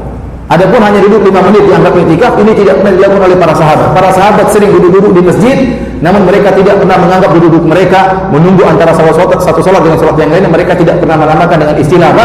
Iktikaf. Oleh karena iktikaf minimal 1 siang atau 1 malam. Nah, kalau orang bekerja di siang hari, kemudian dia masuk di masjid sebelum azan maghrib dan dia keluar setelah subuh, maka sudah sah iktikafnya. Kenapa? Berarti dia iktikaf satu malam. Ustaz, saya tidak bisa, Ustaz. Saya pulang kantor jam 9, Ustaz. dan saya akhirnya masuk di masjid jam 10 malam. Nanti subuh saya berangkat lagi kantor. Apakah saya i'tikaf? Menurut syariat itu bukan i'tikaf, tapi Anda tidur di masjid dapat pahala. Anda berusaha diam di masjid itu pahala, namun tidak dinamakan dengan apa? I'tikaf. Wallahu alam bishawab. Apakah harus menetap di masjid terus 10 hari? Jawabannya tidak. I'tikaf itu asalnya seorang tidak boleh keluar dari masjid kecuali ada kebutuhan mendesak. Tidak boleh seluruh badannya keluar dari masjid. Rasulullah SAW tatkala i'tikaf, beliau keluar kepalanya di jendela untuk dicuci oleh Aisyah radhiyallahu taala anha. Oleh karenanya sebagian anggota tubuh kalau keluar dari masjid masih sah. Masih ada jaringnya sebelah situ, sebelah sini. Berarti belum keluar semua. Kalau sudah keluar, maka ini tidak sah i'tikafnya. Boleh keluar dari masjid kalau ada kebutuhan mendesak. Contohnya, di masjid ternyata anggota i'tikaf 100 orang, WC-nya cuma 2. Secara logika tidak cukup mengantri sesuatu yang harat, sesuatu yang berat. Maka kemudian dia pergi ke rumahnya dekat, kemudian dia buang air di rumahnya, dia balik lagi, maka kata para ulama tidak mengapa. Contohnya, Rasulullah SAW waktu i'tikaf datang Sofiyah radhiyallahu anha. Datang Sofiyah radhiyallahu anha mengunjungi Nabi SAW. Dan Nabi pun karena sayang kepada Sofiyah, kepada istrinya, Nabi ngobrol dengan Sofiyah. Ya, Rasulullah SAW memberi perhatian khusus kepada Sofiyah radhiyallahu anha. Kenapa? Sofiyah ini bapaknya mati, suaminya mati, kakaknya mati, saudara-saudaranya mati. Yang bunuh siapa? Atas perintah Nabi SAW. Dalam perang Khaybar terbunuh, bapaknya terbunuh, suaminya terbunuh, adik-adiknya, kakaknya. Yang perintah siapa? Nabi SAW. Setelah mereka semuanya mati, Nabi nikahi dia. Sampai-sampai waktu di awal pernikahan ada seorang sahabat yang terus menghunuskan pedang di rumah Nabi. Kata Nabi, kenapa? Kata dia, saya khawatir Sofiyah macam-macam nanti. Kenapa? Karena khawatir dendam. Artinya Nabi menikahi dia dan Sofiyah tentunya mungkin dendam sama Nabi, mungkin. Kenapa? Suaminya mati, bapaknya mati yang perintah Nabi SAW. Namun ternyata Nabi menawan hatinya dengan akhlak yang mulia. Di awal pernikahan Nabi SAW ya, tatkala Sofiyah tidak naik di atas onta, Rasulullah SAW meninggikan lututnya untuk diinjak pahanya oleh Sofiyah untuk naik di atas apa? Onta. Di hadapan para sahabat, Rasulullah SAW tawadhu di hadapan apa? Istrinya. Maka anda pun demikian, tawadhu di hadapan apa? Istri, untuk menarik hati istri. Kalau anda ingin naik mobil, bukakan pintu buat istri, silakan sayangku masuk. Setelah itu baru anda apa? Tutup. Itu cara yang top, tapi kita nggak lakukan. Bukan, bu, itu belakang angkat gas, masukkan ke bagasi, itu beras tolong turunkan. Ini gimana menawan hati? Ini menawan otot. Enggak benar ya. Oleh karena Nabi SAW beri perhatian terhadap Sofiyah. Tatkala Rasulullah SAW sedang i'tikaf, datang Sofiyah mengunjungi Nabi. Maka Nabi ngobrol sama Sofiyah, sudah malam hari. Dan Rasulullah tidak ingin Sofiyah pulang sendirian. Maka Rasulullah SAW keluar dari masjid. Sementara dia sedang i'tikaf, mengantar Sofiyah sampai ke rumahnya. Dari sini kata para ulama, kalau perkara mendesak, boleh kita tinggalkan masjid. Contohnya, i'tikaf di masjid, panitia tidak sediakan makanan. Gimana? Masa nggak makan? Maka apakah anda boleh keluar? Boleh cari makanan. Tapi makanan di sekitar masjid, jangan anda bilang di sana ada bebek kaleo jauh kan? Wah, ini nggak boleh. Ini di luar. Nah, ini bukan iklan ya. Sekedar menyampaikan hobi saja ya. Jadi di bebek tempat ini, bebek sini kurang enak, bebek sana lebih enak. Nah, ini nggak boleh. Bukan darurat ya. Ente makan yang ada di sekitar masjid. Jangan cari pilih-pilih warung yang jauh-jauh, apalagi Jakarta macet sehingga habis waktu. Maka i'tikafnya batal. Ya. Contohnya, panitia menyediakan makanan, tapi dia tidak bisa makan makanan tersebut. Maka dia boleh keluar mencari makanan seperlunya. Setelah makan dia harus apa? Kembali. Jangan dia malah ngobrol di situ kemudian. Jadi maksud saya, i'tikaf boleh keluar, tetapi kalau perkara apa? Darurat.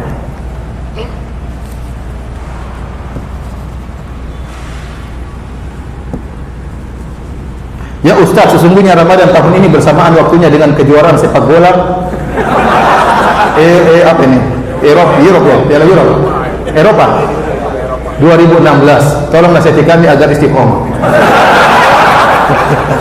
Emang pertandingannya jam berapa? Pertandingannya jam berapa? Hah? Jangan pura-pura tidak tahu ya. Saya tanya. Pertandingannya jam berapa mulai? Saya tidak tahu benar. Jam 2 malam. Waktunya berzikir, waktunya baca Quran. Ya akhi, udah matikan nanti belum tentu bisa hidup lama ya. Sayang bulan Ramadan ini ujian berat ya. Ujian berat ya.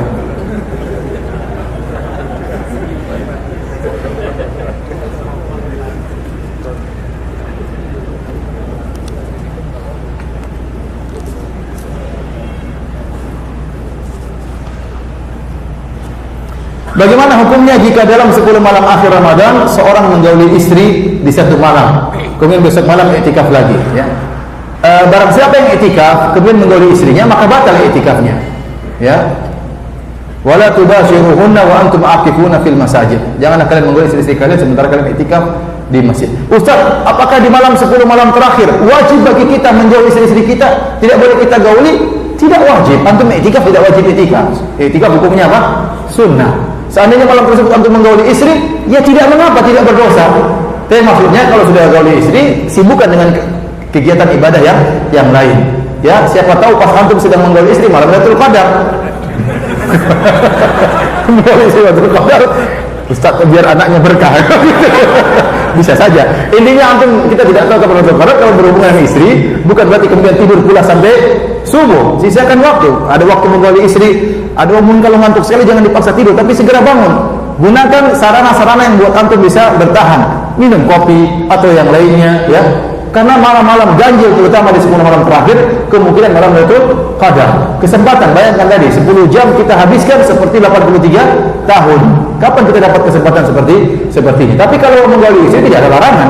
Ya, ini cuma dianjurkan untuk meninggalkan istri supaya konsentrasi ibadah. Namun jika dia menggauli istri tidak berdosa.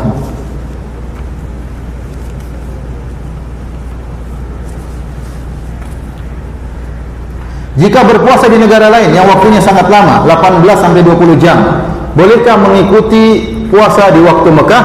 Jawabannya tidak boleh. Seorang selama ada satu tempat itu ada matahari terbit dan ada matahari tenggelam, maka dia harus berpuasa sesuai dengan aturan tempat tersebut. Ustaz, suatu negara waktunya siangnya 23 jam. Misalnya waktunya 20 jam, sangat berat. Maka orang di situ yang mampu berpuasa wajib berpuasa.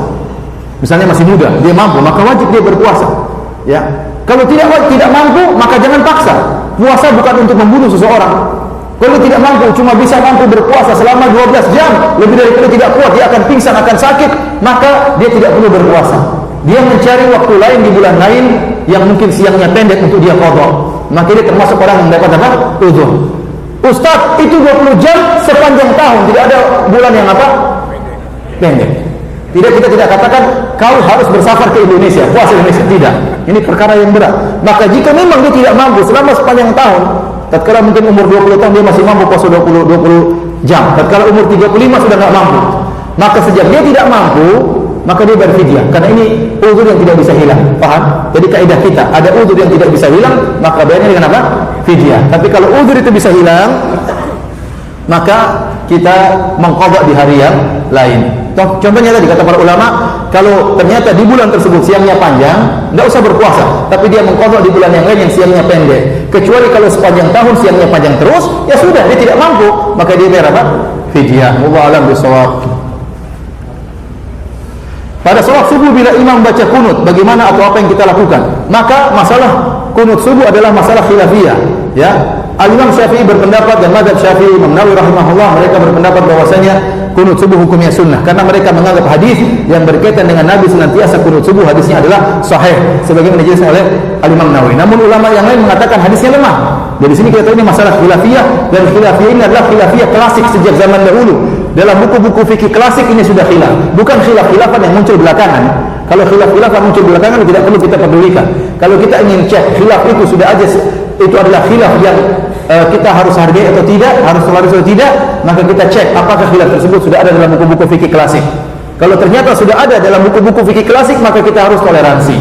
Nah, orang yang salat subuh imamnya kunut, kita di belakang sebagai makmum kita juga kunut. Ini fatwa Imam Ahmad. Imam Ahmad mengatakan kunut subuh tidak disyariatkan. Namun beliau sendiri yang berfatwa, kalau Anda jadi makmum sementara imamnya kunut, Anda ikut apa? Kunut.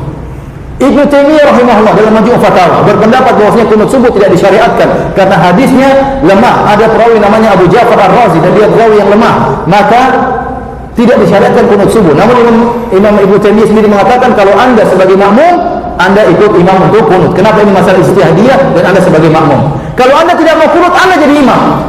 Bilang Mas, minggir Mas, saya jadi imam, tidak mau kunut. Tapi kalau Anda posisi jadi makmum, Anda ikut kunut. Kenapa ini masalah apa? Khilafiyah. Demikian juga fatwa ulama Saudi seperti Syekh Muhammad bin Shalih Al-Utsaimin. Oleh karena kalau imam kunut, kita kunut. Karena ini masalah apa? Khilafiyah. Ustaz, saya tidak mau kunut. Ya. Kalau Anda kunut, sudah tobat dia. Dulu tidak pernah kunut, sekarang kunut, sudah tobat katanya. Ini bukan tobat, memang begini fikih yang benar. Fikih yang benar karena kita sebagai makmum. Dan sebaliknya kalau imam kita tidak kunut, jangan nekat kunut sendiri. Jadi ini dilakukan oleh sebagian jemaah haji di tanah air kita. Jemaah haji orang tadi jemaah haji dari tanah air kita di Mekah Madinah saya lihat sendiri. Jadi imamnya sami Allahu liman hamidah, Allahu akbar, ruku sujud, dia masih kunut. Nah ini sudah gelisah. Ente kalau mau kunut jadi imam sana. Bilang saya sudah seminggir, saya mau jadi imam. Jadi kalau imam tidak kunut, jangan nekat kunut sendiri. Berarti Anda menyelisihi aturan imam. Kata Rasulullah SAW, inna maju'ilal imamu liyutamma bih. Imam dijadikan untuk apa?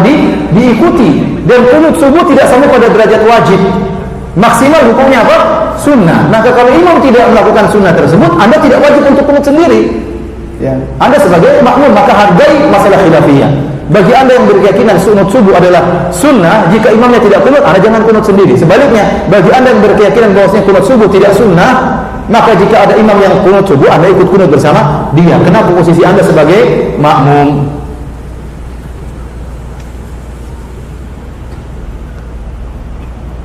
Apakah setiap bulan Hijriah kita harus melihat hilal atau menentukan awal bulan Hijriah? Di Saudi ya tiap bulan ada penglihatan hilal. Dan lebih utama tatkala berkaitan dengan bulan Ramadan dan bulan apa? Haji. Bulan Ramadan, bulan Syawal dan bulan Haji. Kenapa? Berkaitan dengan syariat-syariat besar. Bulan Ramadan kita berkaitan dengan bulan Ramadan. Syawal berkaitan dengan penghujung dari bulan Ramadan dan berkaitan dengan Lebaran. Bulan Haji berkaitan tentang kapan dilaksanakan haji. Namun setahu saya di Arab Saudi tiap bulan ada, karena terkadang saya dapat broadcast dari sebagian teman menurut pakar pelihat ru'yah hilal bahwasanya puasa Ayyamul Bid, puasa 13, 14, 15 jatuh pada hari ini, menyelisihi tanggalan Taqwim Ummul Qura. Jadi di Arab Saudi dipraktekkan namanya tanggalan berdasarkan Ummul Qura. Itu tanggalan tidak berubah, ya. Namun terkadang awalnya yang menurut syariat tidak sesuai dengan tanggalan tersebut. Tatkala ada penglihatan hilal ternyata untuk bulan ini hilal tidak sesuai dengan tanggalan Ummul Qura. Ya, jadi mereka tiap bulan ada pengumuman. Berarti menunjukkan mereka tiap bulan melihat apa? Hilal. Wallahu a'lam bishawab.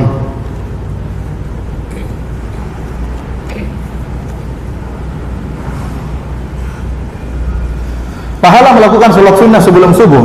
Pahalanya kata Rasulullah SAW, ya, raka'atul fajri khairu minad dunya wa ma fiha. 2 rakaat sebelum subuh lebih baik daripada dunia dan seisinya. Dan ini Anda tidak bisa mengetahuinya kecuali setelah di akhirat. 2 rakaat yang Anda lakukan ini lebih baik daripada isi dunia dan seluruhnya, ya.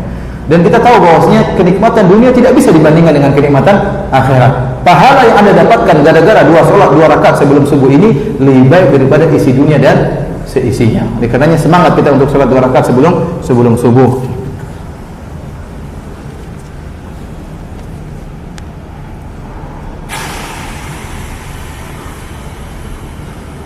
Ustaz, bagaimana melakukan i'tikaf sesuai sunnah yang benar? Intinya i'tikaf itu kata Ibnu Rajab Al-Hambali, i'tikaf itu maksudnya apa?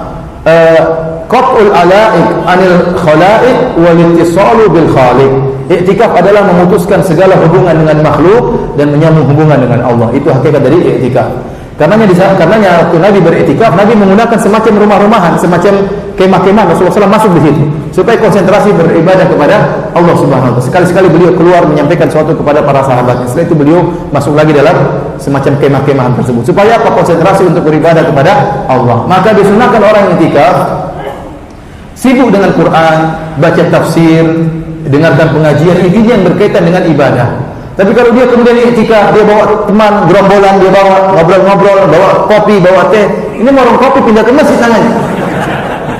Kemudian dia i'tikaf, kemudian dia WhatsAppan terus, kemudian Facebookan terus, ya ini namanya bukan i'tikaf. Kemudian dia tulis di status sedang i'tikaf, jangan ganggu. Sementara dia sendiri sibuk apa? I'tikaf yang benar seperti itu. Oleh karenanya seorang ya repot kalau kita bisa i'tikaf jauh dari orang itu lebih baik, gak ada yang kenal. Tapi terkadang kita ingin cari teman, ya tidak apa kita buat teman, tapi jangan ngobrol terus. Ngobrol boleh sesekali. Aisyah juga Rasulullah SAW juga berbicara dengan siapa? Siapa tadi?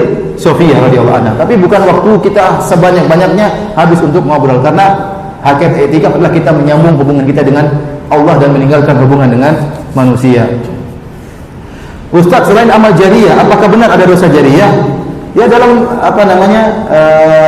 dalam hadis Rasulullah SAW mengatakan, man sanna sunnatan sayyi'atan fa alaihi wizruha wa wizru man amila biha. Barang siapa yang mencontohkan perbuatan yang buruk, maka bagi dia dosanya dan dosa orang yang melakukannya. Maka bisa disebut dengan dosa jariyah, dosa yang mengalir terus. Ya, ada seorang misalnya sudah sebelum meninggal dia ngajarin kemaksiatan kepada orang lain. Nih caranya mencuri seperti ini, ya, caranya korupsi seperti ini. Misalnya dia ajarin, kemudian dia meninggal, orang tersebut tahu korupsi, tahu mencuri. Selama dia mencuri, pahalanya terus, dosanya terus mengalir kepada orang ini. Ada syekh pernah cerita, ada seorang berlangganan klip porno atau berlangganan gambar porno. Setiap dia dapat, dia share kepada teman-temannya. Dia yang bayar. Dia bayar sehingga tiap periode tertentu dikirim gambar tersebut. Setiap itu otomatis di-share kepada teman-temannya secara otomatis. Qadarullah orang ini meninggal dunia. Sementara temannya dapat terus share-sharean dari apa? Gambar tersebut. Waktu dia ngecek di mana si fulan, dia sudah meninggal dunia. Akhirnya salah seorang temannya taubat. Dia mengatakan subhanallah, dia sudah meninggal, dosanya terus apa? Mengalir. Oleh karena seorang hati-hati, jangan sampai dia melakukan dosa yang diikuti oleh orang lain. Ya, karena kalau ilmu yang bermanfaat, ilmu terus mengalir, demikian juga dosa yang ditiru oleh orang akan terus mengalir kepada pelakunya. Oleh karena Nabi SAW mengatakan, semua orang yang membunuh, dosanya ditanggung oleh yang pertama membunuh dari anak Adam. Karena dia yang pertama kali mencontohkan bagaimana membunuh manusia yang lain.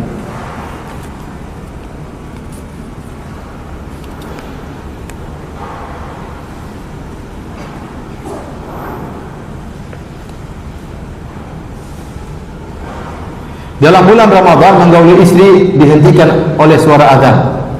Apakah puasa tetap bisa dilanjutkan?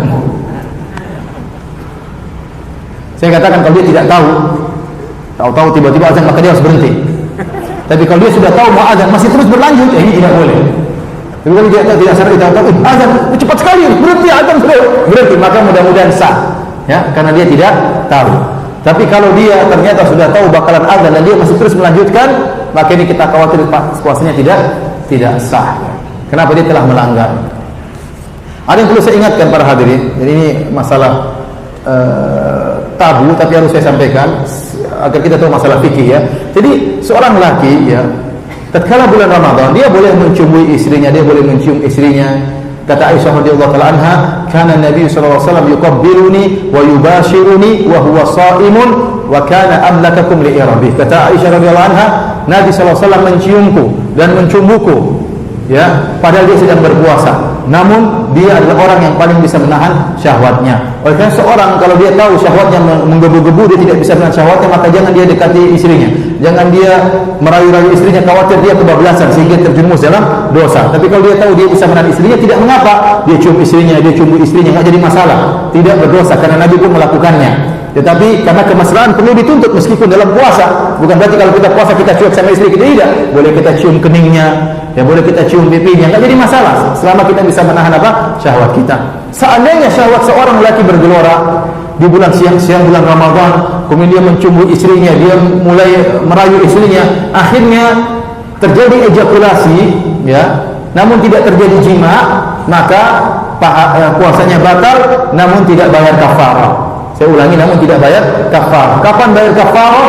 Kafarah dibayar, wajib untuk dibayar jika terjadi jima. Dan dalam syariat yang namanya jima, mohon maaf, adalah sebagaimana sabda Nabi SAW, "Idza taqal khitanani faqad wajaba al-ghuslu wa illam yunzil." Kata Nabi, jika telah bertemu dua tempat sunat lelaki dan wanita, maka dia wajib untuk mandi junub meskipun tidak keluar air mani. Jadi kalau seorang sudah melakukan penetrasi terhadap istrinya, meskipun tidak keluar, tidak ejakulasi, maka tetap wajib mandi. Kenapa? Telah bertemu dua tempat khitan. Nah, tempat khitan lelaki adalah di bagian bawah zakar. Adapun tempat khitan wanita adalah di klitoris. Maka kata para ulama, jika kepala daripada zakar sudah masuk seluruhnya, maka itu dinamakan dengan jima. Tetapi kalau belum masuk seluruhnya, masih setengah, masih 2/3, maka ini belum dikatakan apa? Jima. Seandainya seorang laki menggauli istrinya dan dia sudah mendekatkan, mohon maaf, zakarnya kepada kepala istrinya, namun sebelum masuk seluruh kepala zakarnya dia sudah ejakulasi, maka batal puasanya, namun tidak wajib bayar apa? Kafarah, karena belum masuk seluruh zakarnya. Dan ini belum masuk seluruh kepala zakatnya, bukan seluruh zakat ya, tapi kepala apa? Zakat. Karena di ujung zakat itulah, di bagian kepala zakat itulah tempat khitan, tempat sunat. Oleh karena saya sendiri sering menghadapi kasus beberapa kali menghadapi kasus perzinahan, ada sidang di kota Madinah, maka saya disuruh bertanya kepada wanita yang melakukan perzinahan tersebut, apakah telah terjadi penetrasi, ya? Apakah kemaluannya masuk atau tidak? Ini ditanya kepada sang wanita. Kalau ternyata masuk, maka hukumnya hukum zina. Tapi kalau tidak masuk, terjadi ejakulasi, maka tidak masuk, maka tidak hukumnya hukum zina. Tetap di penjara, tetap dihukum, namun bukan hukum apa? Hukum zina, karena tidak terjadi jima. Karena tidak terjadi jima. Wallahu ta'ala alam bisawab.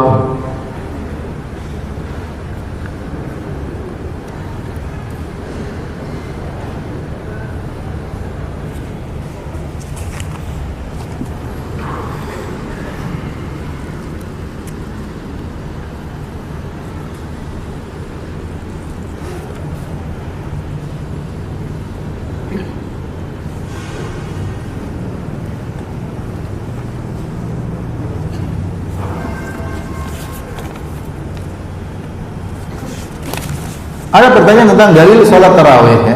Sholat tarawih, ya, penamaan sholat tarawih tidak ada dalam dalil, tidak dalam sunnah. Itu istilah yang disebut oleh para ulama. Istilah yang dinamakan oleh para ulama. Kenapa? Karena tarawih diambil dari tirwah, artinya istirahat. Dahulu para salaf mereka sholat 2 rakaat kemudian mereka istirahat. Kemudian sholat lagi 2 rakaat atau 4 rakaat kemudian mereka istirahat. Ini dilakukan oleh Nabi SAW. Kata Aisyah radhiyallahu anha, karena Nabi sallallahu alaihi wasallam yusalli arba'an la tas'aluhu an husnihinna wa tulihinna. Tsumma yusalli arba'an. Rasulullah sallallahu alaihi wasallam salat 4 rakaat, jangan kau tanya tentang panjang dan indahnya salat Nabi sallallahu alaihi wasallam. Kemudian Rasulullah SAW salat lagi 4 rakaat. Seakan-akan ada pemisah antara 4 dengan 4 yang lain, ya. Dan para salaf dahulu mereka demikian, mereka salat 2 rakaat atau 4 rakaat kemudian mereka istirahat. Bahkan ahlu Makkah, penduduk kota Mekah, disebutkan dalam sejarah mereka salat 2 rakaat. Setelah 2 rakaat mereka tawaf. Setelah tawaf mereka sholat lagi tarawih. Setelah sholat tarawih mereka tawaf lagi.